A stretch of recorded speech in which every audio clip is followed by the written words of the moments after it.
The old man felt faint and sick, and he could not see well. But he cleared the harpoon line and let it run slowly through his raw hands, and, when he could see, he saw the fish was on his back, with his silver belly up. The shaft of the harpoon was projecting at an angle from the fish's shoulder, and the sea was discoloring with the red of the blood from his heart.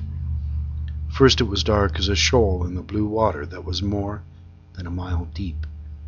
Then it spread like a cloud. The fish was silvery and still and floated with the waves. The old man looked carefully in the glimpse of vision that he had.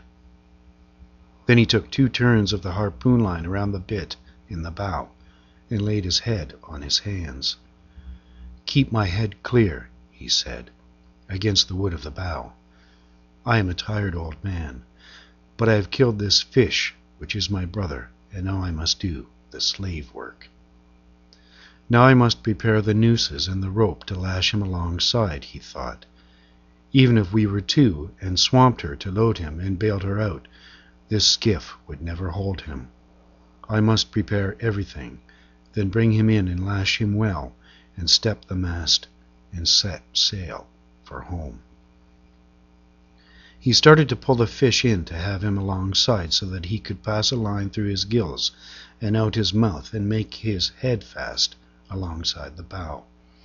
"I want to see him," he thought, "and to touch and to feel him. He is my fortune," he thought. "But that is not why I wish to feel him. I think I felt his heart," he thought, "when I pushed on the harpoon shaft the 2nd time. Bring him in now and make him fast and get the noose around his tail and another around his middle to bind him to the skiff." "Get to work, old man," he said. He took a very small drink of the water. There is very much slave work to be done now that the fight is over. He looked up at the sky and then out to his fish. He looked at the sun carefully. It is not much more than noon, he thought, and the trade wind is rising. The lines all mean nothing now. The boy and I will splice them when we are home. "Come on, fish," he said. But the fish did not come. Instead he lay there wallowing now in the seas, and the old man pulled the skiff up onto him. When he was even with him and had the fish's head against the bow, he could not believe his size. But he untied the harpoon rope from the bit, passed it through the fish's gills and out his jaws, made a turn around his sword, then passed the rope through the other gill, made another turn around the bill, and knotted the double rope and made it fast to the bit in the bow. He cut the rope then and went astern to noose the tail. The fish had turned silver from his original purple and silver, and the stripes showed the same pale violet color as his tail.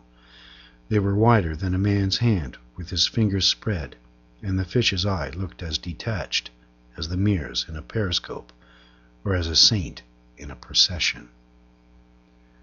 It was the only way to kill him, the old man said. He was feeling better since the water, and he knew he would not go away, and his head was clear. He's over 1,500 pounds the way he is, he thought, maybe much more. If he dresses out 2/3 of that at 30 cents a pound? "I need a pencil for that," he said. "My head is not that clear. But I think the great DiMaggio would be proud of me today. I had no bone spurs, but the hands and the back hurt truly. I wonder what a bone spur is," he thought. "Maybe we have them without knowing of it." He made the fish fast to bow and stern and to the middle thwart. He was so big it was like lashing a much bigger skiff alongside. He cut a piece of line and tied the fish's lower jaw against his bill, so his mouth would not open, and they would sail as cleanly as possible. Then he stepped the mast, and, with the stick that was his gaff and with his boom rigged, the patch sail drew. The boat began to move, and half lying in the stern, he sailed southwest. He did not need a compass to tell him where southwest was. He only needed the feel of the trade wind and the drawing of the sail.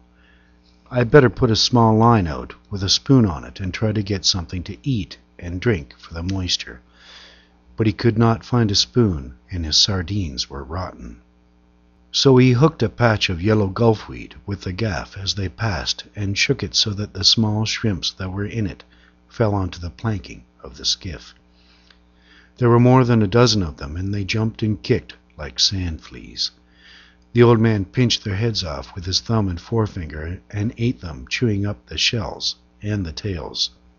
They were very tiny, but he knew they were nourishing, and they tasted good. The old man still had 2 drinks of water in the bottle, and he used half of one after he had eaten the shrimps. The skiff was sailing well, considering the handicaps, and he steered with the tiller under his arm. He could see the fish, and he had only to look at his hands and feel his back against the stern to know that this had truly happened and was not a dream. At one time, when he was feeling so badly toward the end, he had thought perhaps it was a dream. Then when he had seen the fish come out of the water and hang motionless in the sky before he fell, he was sure there was some great strangeness, and he could not believe it. Then he could not see well, although now he saw as well as ever. Now he knew there was the fish, and his hands and back were no dream. The hands cure quickly, he thought. I bled them clean, and the salt water will heal them. The dark water of the true Gulf is the greatest healer that there is. All I must do is keep the head clear. The hands have done their work, and we will sail well. With his mouth shut and his tail straight up and down, we sail like brothers. Then his head started to become a little unclear, and he thought, is he bringing me in, or am I bringing him in? If I were towing him behind, there would be no question, nor if the fish were in the skiff with all dignity gone, there would be no question either. But they were sailing together, lashed side by side, and the old man thought, let him bring me in if it pleases him. I am only better than him through trickery, and he meant me no harm. They sailed well, and the old man soaked his hands in the salt water and tried to keep his head clear.